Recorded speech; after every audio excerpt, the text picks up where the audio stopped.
These guys over here, are they relationship? Or are they task? And you guys are? They're task. Okay, so here's how it works. These guys in the company are saying, hey, let's have a picnic.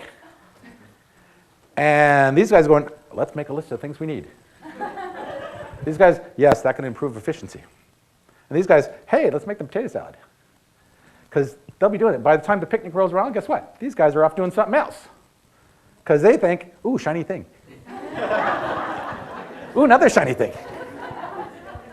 You know, they'll start the party and then they'll be over here at another party. Yeah. These guys are the ones that set up the party for a good reason, because it'll improve performance. These guys are the ones that are going to be calculating how we're going to make the budget for the party and what we have to order. And these guys are the ones doing all the work. They're making the potato salad, they're setting up the booth, they're, you know, taking the money, they're doing all that work. So if this were a company, what would these guys be doing? They'd be running the company. They'd be the management, right?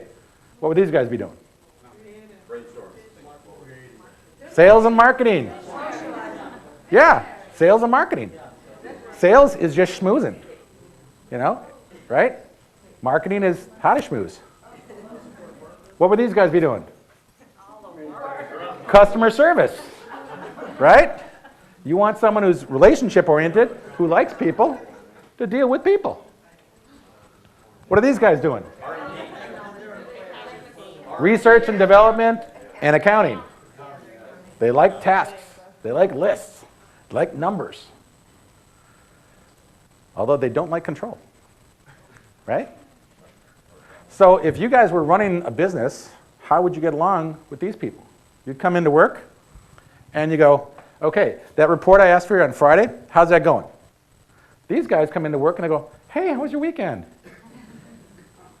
So if you want to get along with them and get them to perform for you, what do you have to do? How was your weekend? You got to ask them about stuff, you know? How's that thing go? How's your family? You know? They want relationships. And they will work hard for you if you appreciate them. These guys don't like a lot of what you guys like. But now, think about this in relationships. Have you ever had someone in this relationship, had someone in that relationship? You have a supporter kind of person? And you guys over there, have you ever had the strong leader type of the people? Controlling people? Running things people? And these guys, they hate control, but they like partying. So, put them in sales and marketing. And you know how to motivate them? Goodies. Give them prizes. They love awards. Recognition. Top salesman. That's what they like. They want to be appreciated. That's why when I said first, they're like, yeah, I can be first. That's what they like. Give them a goal and leave them alone. Say, I'll give you this shiny object if you get what I want. They'll get it, no problem. But if you micromanage them, forget it. These guys, they're great for research and development because they're always problem solving, but you got to give them deadlines because otherwise they'll take forever. You know what? I bet you guys have a challenge with procrastination, don't you? We only had 4. They're still working on, they'll be talking about this list through lunch. In fact, after the weekend, they'll be emailing each other. Okay, now what do you think we should put on there? These guys are just saying, hey, lunch is a good idea. Let's talk about stuff at lunch. Let's talk, and the sex, ooh, and that, you know. So, you know, they'll be jamming in a different way. Now, there are some crossbreeds over here, because you guys said relationship. You're really not. You're really task-oriented. We had a discussion about what exactly relationship and task meant, and we decided that our people that voted for relationships really thought it was the same thing as task. Okay. Now, doesn't that sound like a leader kind of person? They analyzed it, they knocked it out, and they made a decision. See? And that's what they do. That's what they do well. So, go ahead. Question? If you have to think about the difference between relationship and task, that's a huge difference. To some people, I'm just saying the way that we view But you see, the way they view relationships is about tasks. Like I said, they come into work, their relationship is, did you get that task done? That's how they view relationships. Some people at work, that is their social. Yeah, well, but that's different. That's their social life. Okay? At work, that's what they're doing. They're socializing. So, can you see how understanding how each personality type works, you can understand what you need to do to make it work with them? You know now what they like. You know what each of them likes. These guys like results. They like order. These guys, what do you like? They like order, but not to be ordered. So give them a task that they feel involved with the decision making on, and give them a deadline, and they'll get it done. These guys, they'll get everything done. Whatever you need, just tell them, and they'll get it done. These are the great people, the backbone of the company.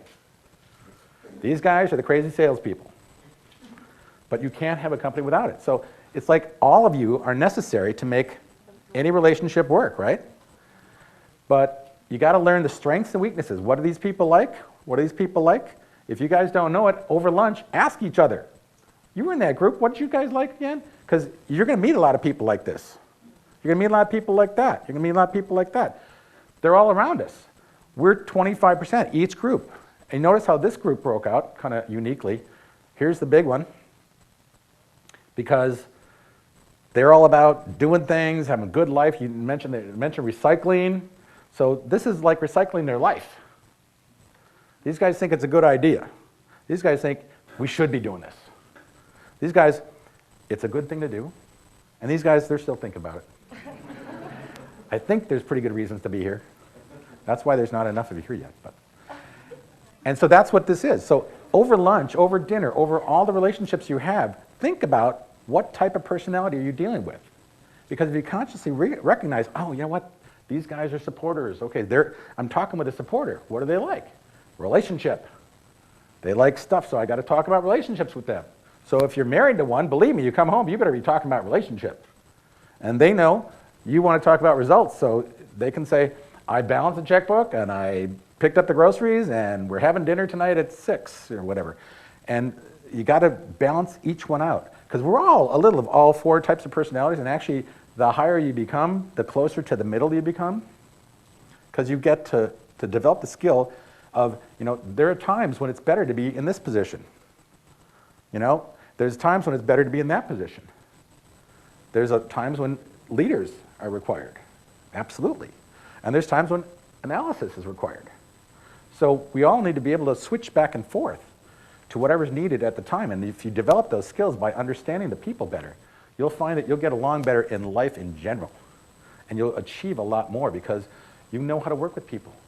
You know how to work and get the results that you're looking for. So the final question is, which group am I in? You guys can analyze it. Yeah, I used to be in that group, and I'm in that group. Because I used to run companies, and I got sick of that, and I said, this is the fun part. So, yeah, well, it's not in life, but it is here. But if you go to the general population, it'll be split pretty much evenly. So learn and have between all 4. So learn what each of them has, what are the strengths, what are the weaknesses, and then use that to your benefit and to theirs to create win-win situations, right? Because you can create a win-win situation by asking them about their weekend. And then they feel appreciated, and then they'll give you the result you want. It's a win-win. These guys, just give them a fun thing to do. Make sure that they do it, because these guys, deadlines, you got to give them deadlines, just like these guys, because opposites are similar in certain ways. That's the way that they are. These guys you keep them kind of like a fence, keep them fenced in, but let them play around inside the fence. But give them some parameters. So take this with you. Know that this information will help you to have better relationships in all different parts of your life. Now, go back to sit wherever the hell you were. Because I got one more process I'm going to take you through, and it's a super powerful tool. Once again, be careful of the beverages on the floor.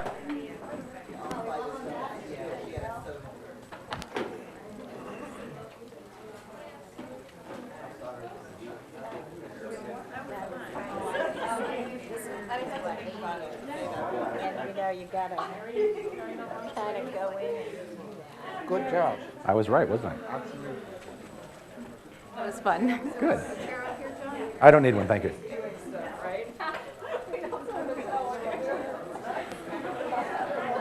Okay, all your relationship people, we got to sit down, focus, and sit down. The leaders don't remember where the chairs came.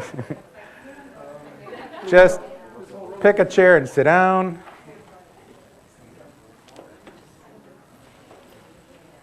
Okay.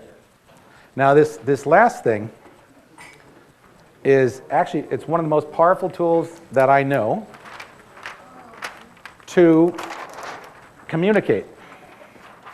And it's communication on very deep levels. So, this is what I call the soul letter. And, do you have my book? Okay. And there's 7 levels to it.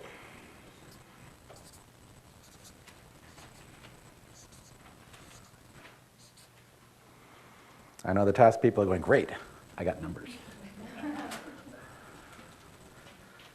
Thank you. And so happens, it's in here.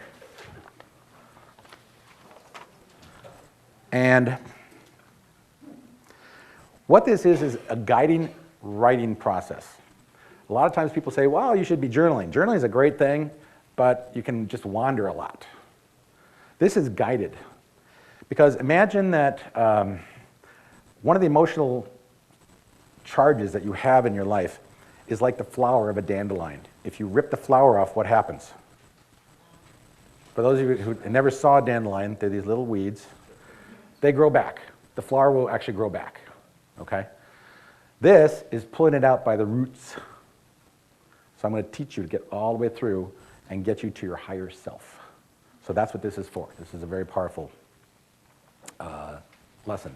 So this first level is blame and upset. And all you have to do is fill in the blank. I made it so easy for you.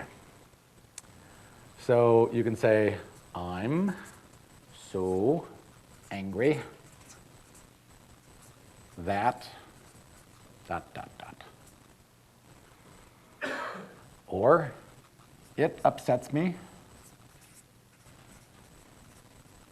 when blank, fill in a blank. And just keep repeating that over and over and over, because each level is like a layer. You're scraping, scraping, scraping. It's in layers. So you just keep repeating and filling in a blank. And don't think about this. Just, it'll come out. If you just say, I'm angry that, a word will pop into your mind. Just write it down. Now, at some point, you might find that you get really upset. That's good. That means you hit the vein. You got it. So you might need to go on a little rant. So that's why I tell people you might want to have a few pillows handy for 2 good reasons. One, you can beat the crap out of them, and it doesn't hurt anybody. And 2, you can scream into them. I can testify. I took, I think it was 4 pillows, on top of a bed in a hotel room at 2 in the morning, and I screamed at the top of my lungs, and no one heard me, because I was screaming through the pillows and the bed. Do not try this without the pillows, because otherwise you get a lot of people knocking on your door. So, know that it's okay. Now, here's the one clause that might be different. Sometimes women and men were different. This is the only time that we might be different.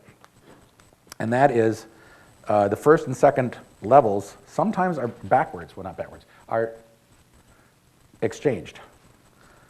And sometimes the second level, which is sadness and wounds. Sometimes for women, this is the top level that comes up first because of the way society has done it. So sometimes you're going to feel sad first. And I've seen people who women particularly, that were sad, and I saw anger. They were crying and they were mad as hell. but it was coming out as sadness. It really wasn't. It was this. Because women, in general, are taught that to show anger is not ladylike. And men oftentimes are taught just the opposite. Sadness, hurt, those kind of things, not good. So sometimes if you feel this one first, do this level first. And you can put, it makes me sad.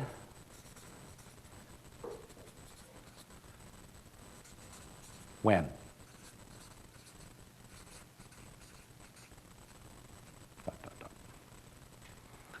Or it really hurt me, that. And these are in here, so if you need them, you can refer to it after. Just keep filling in the blanks. So again, if you're feeling the sadness first, start with that level. Believe it or not, once you do this level, the next level will come up. It's just like an iceberg. It's like you cut off the top, it'll just float up. That's what happens. So when you take this level up, because I've had people who were always in this section and never felt any of the stuff down here. It was always there. This was just covering it up. Once you take that off, the next one will come up. And so even if you don't know what you feel down here, once you relieve the top parts, it will come to the surface. So you do the first two sections, and then what's going to happen is the third section will come up. Doubt and fear. And believe it or not, this is usually what's really bothering you.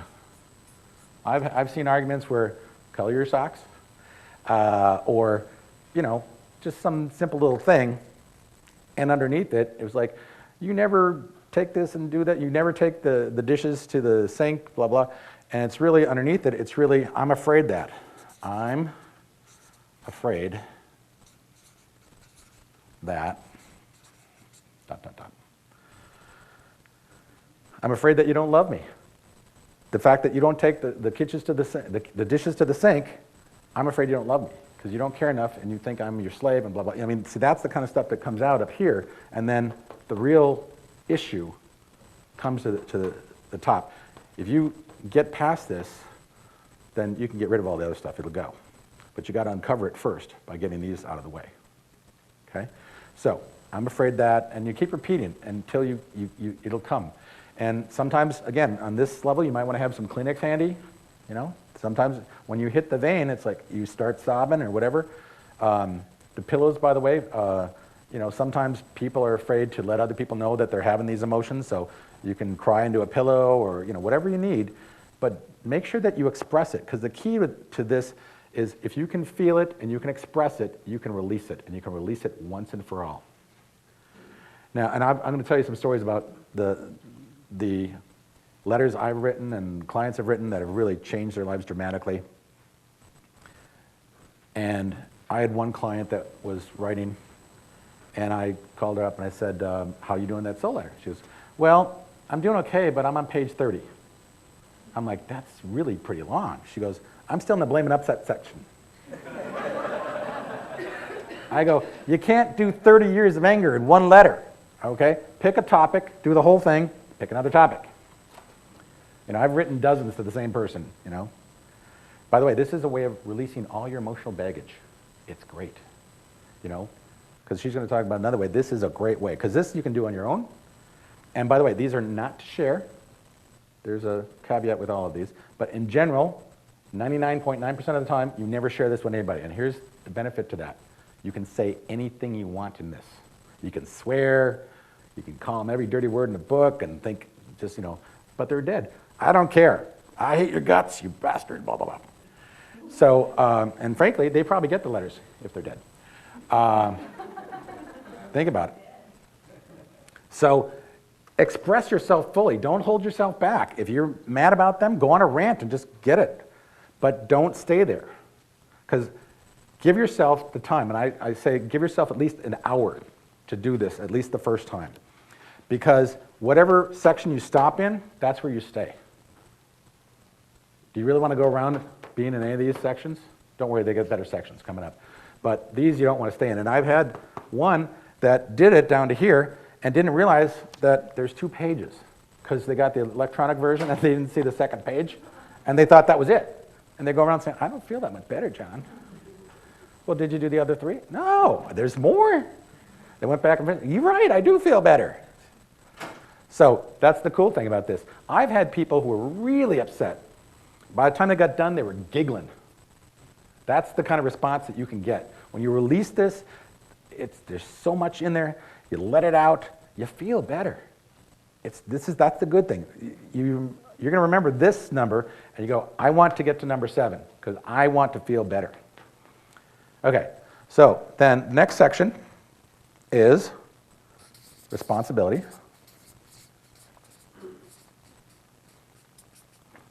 And guilt.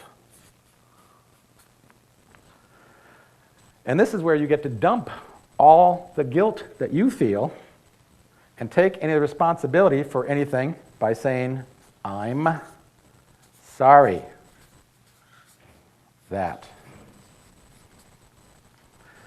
And sometimes I walked in and I got hit with a barrage of stuff and I couldn't come up with what I did to put in that section.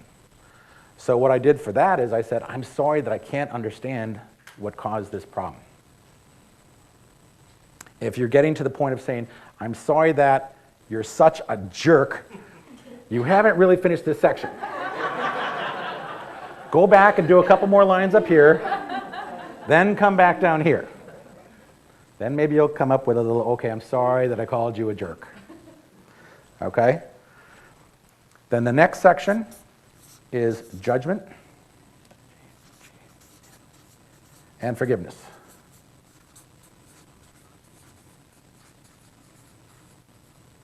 And remember, this whole thing, if you're genuinely hurt and mad and whatever, somebody really did something, this is not about the other person. This is all for you. Believe it or not, this is all about you. Remember when you said I wanted to change somebody else? Can't do it. But you can change what's going on inside of you, and believe it or not, they'll respond differently. So they will change. And I got some great stories about that. So this one is, I forgive myself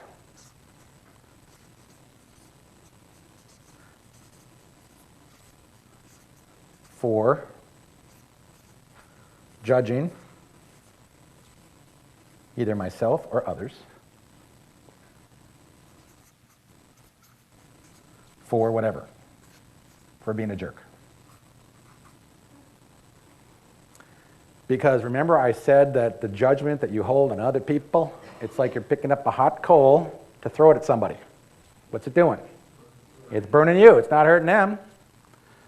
This is where you release that. You release that need and that feeling right there. And you forgive yourself because you know what? If you do judge yourself for feeling mad at somebody, because, you know, like I said, hey, they're dead, like, you know what? That's okay. Here's where you can let that go. And take responsibility for anything that because sometimes you know you did something, you know? I said this, I did that, I shouldn't have, tripped her, whatever it was. Yes? Go ahead. Going back to four, Uh-huh. with guilt, when you say responsibility, yes, I'm sorry, you're taking responsibility, but do you also ask yourself, I feel guilty that I did this, or I feel guilty, You can say that, but then you've got to make sure you go to that next level and forgive yourself for whatever you do feel guilty about.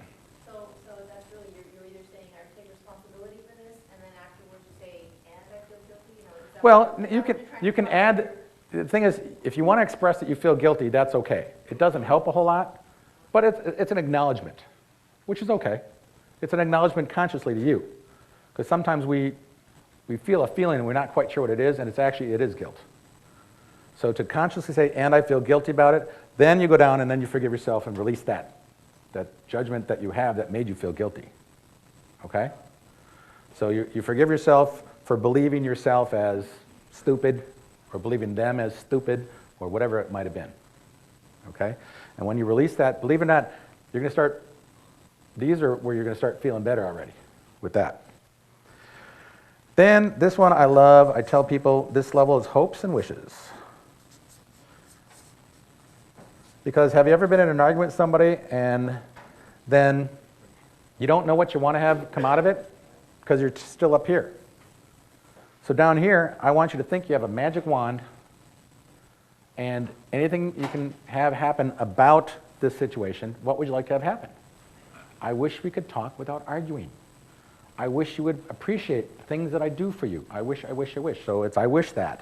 You don't want to say, I wish the person would cross me out. Well, then you got to go back up here, okay?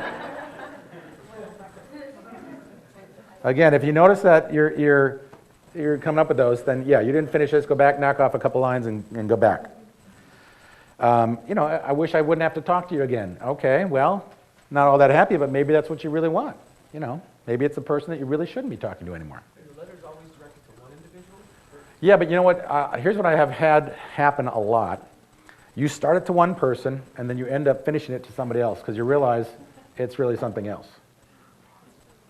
I'll give you an example, but we're running out of time. So let's just say that oftentimes I've seen it to a spouse, and it actually ends up being to a parent. Or from one person and it's your ex, or and even though you took it out on the person that you're currently with, or whatever. So yes, so it's okay if you notice yourself switching to that, it's okay to finish it to the other person. And then the final level is truth and love. And this is I love you for, I appreciate you that, the truth is, and I respect you for. Because sometimes I've written these to bosses and I didn't really want to say I love you to a boss. But I did appreciate them or respect them. I could put those things down. So this I found is one of the most powerful tools. You can't believe the things that have changed. I've changed relationships, I've saved jobs. I had siblings that I wouldn't have relationships with if I hadn't have used this. Tons of relationships have been saved with it, clients. I know one of them that had not talked to their sibling for about 20 years. They did one of these. They called the sibling and they fixed the relationship. It can be that profound. Now sometimes it takes 3, 4, 5, 10 letters. And guess what? Who do you write most of these to? Because who needs to forgive yourself more than anybody else? You. So I write a lot of Dear John letters.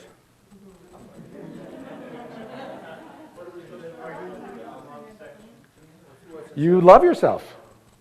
I love you for blah, blah. I respect you. I appreciate you. Yes. A lot of times you find that when people say, I wish that, you know, so-and-so were more honest, or I wish that, you know, if they take that and turn it inward and say, what do I wish for myself?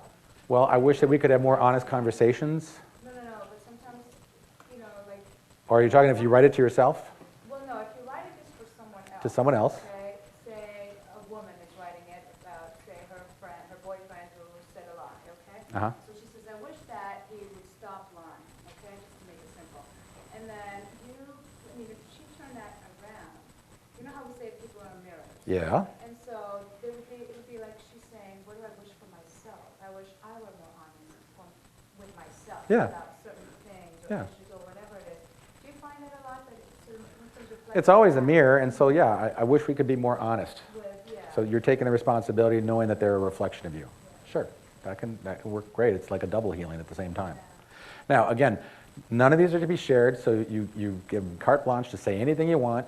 When you get done, sometimes I have people, if you still feel a need that it wasn't fully expressed, read it out loud. Sometimes I have them burn them, like a little ceremony, and just totally release that. Let that energy go. And what happens is, it takes a lot of energy to hold all this inside. Once you let that go, you've got all that extra energy to do anything you want. And you'll find that you'll feel better about life, about yourself, and